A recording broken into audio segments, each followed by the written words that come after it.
If you'd said to me 4 years ago, what causes heroin addiction? I would have looked at you like you were a little bit simple-minded, and I would have said, well, heroin causes heroin addiction, right?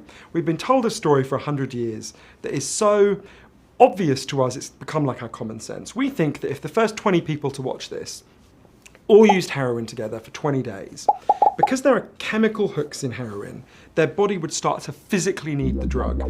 And that's what addiction means. And the first thing that alerted me to the fact that may not be the case was told to me actually by one of the Canadian heroes of the book, a guy called Gabor Mate.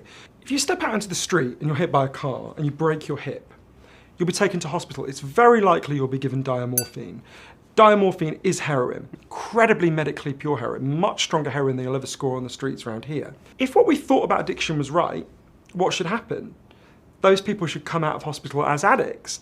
That virtually never happens. You will have noticed your grandmother was not made into a smack addict by her hip operation, right? When I learned that, I thought, what? I didn't really know what to do with that.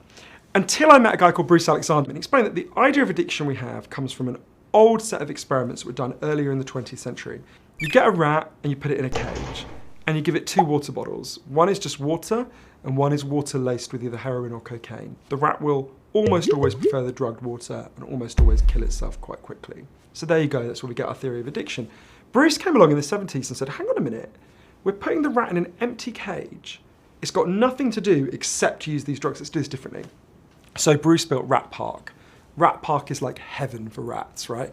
Anything your rat about town could want, it's got it in Rat Park. It's got nice food, it's got coloured balls, it's got tunnels, it can have loads of sex, anything a rat wants, right?